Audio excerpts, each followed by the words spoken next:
Shalom saudara dikasihi Tuhan, berjumpa kembali dalam program Santapan Rohani pada saat hari ini saudara. Kiranya cinta kasih Tuhan, pertolongan dan perlindungan Tuhan yang memberkati menyertai Bapak Ibu seluruh para pendengar pada saat hari ini. Kata shalom bukan sekedar sapaan biasa saudara. Ini makna yang sebenarnya.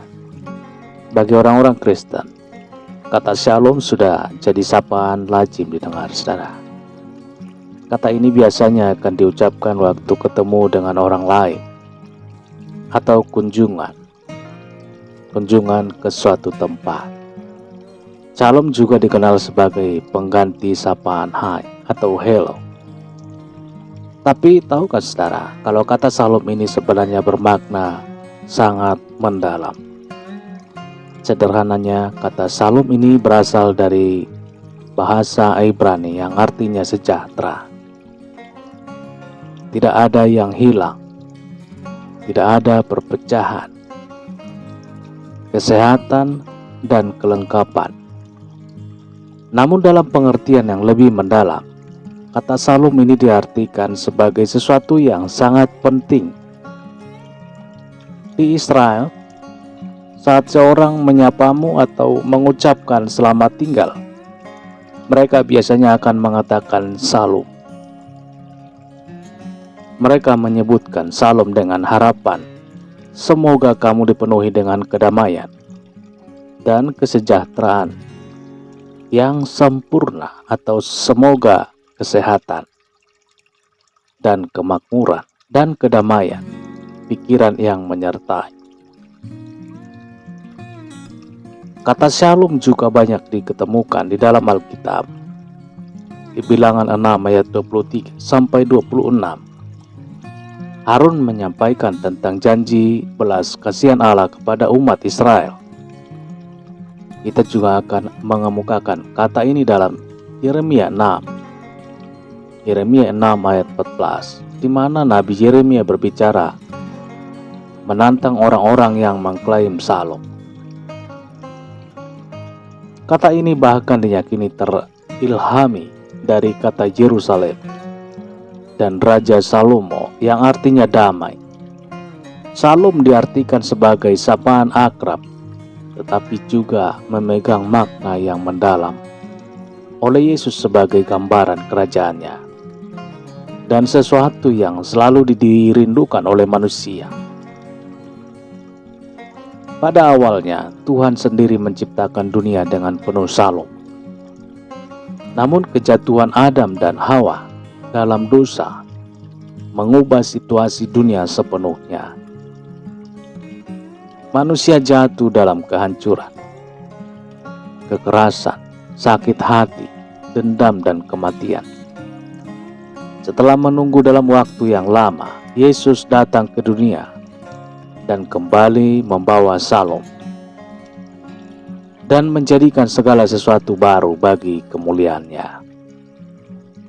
Sebab seorang anak telah lahir untuk kita, seorang putra telah diberikan untuk kita, lambang pemerintahan ada di atas bahunya, dan namanya disebutkan orang penasihat ajaib, Allah yang perkasa, Bapa yang kekal, Raja damai. Besar kekuasaannya, dan damai sejahtera tidak akan berkesudahan dari atas tahta Daud dan di dalam kerajaannya, karena ia mendasarkan dan mengukuhkannya dengan keadilan dan kebenaran dari sekarang sampai selama-lamanya. Kecemburuan Tuhan semesta alam akan melakukan hal ini. Yesaya 9 ayat 6 sampai 7. Ayat ini bicara soal nubuatan Nabi Yesaya, soal kedatangan Mesias, yaitu Yesus sendiri. Dia menjadi korban atas segala dosa-dosa kita, di mana dia ditikam, diremukkan, dan dihukum demi menghadirkan shalom atas kita dan memulihkan luka-luka kita. Di Yohanes 14 ayat 27, Yesus berada di akhir pelayanannya di bumi. dan mempersiapkan murid-murid melanjutkan pelayanannya.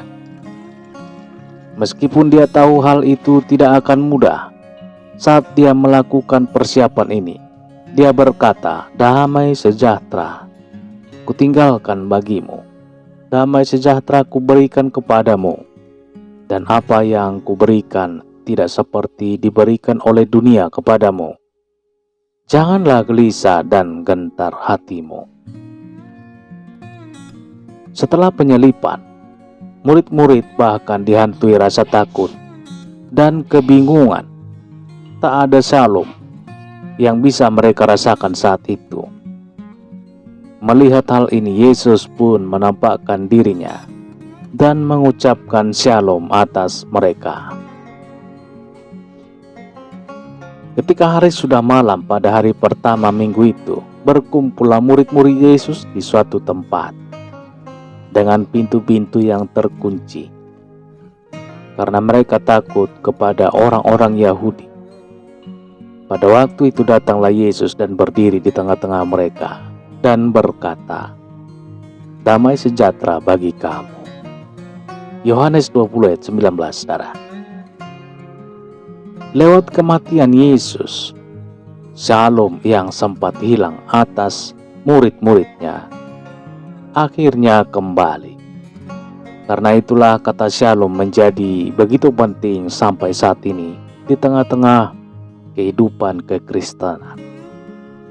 Kata ini bermakna bahwa kedamaian, shalom dan hadirat Tuhan lebih besar dari apapun yang ditawarkan dunia. Saudara diberkati dengan konten-konten kami. Jika saudara rindu supaya orang lain juga diberkati seperti saudara, mari Bapak Ibu saudara dikasih Tuhan dukung pelayanan ini dengan tekan tombol subscribe, like, share, supaya teman-teman kita, saudara-saudara kita boleh dapat kebagian kabar-kabar baik. Demikian perjumpaan kita pada saat hari ini. Kiranya Tuhan memberkati dan melindungi, menyertai Bapak Ibu seluruh para pendengar dimanapun berada. Sampai jumpa dalam kesempatan berikutnya. Tuhan Yesus memberkati. Haleluya. Amin. Shalom.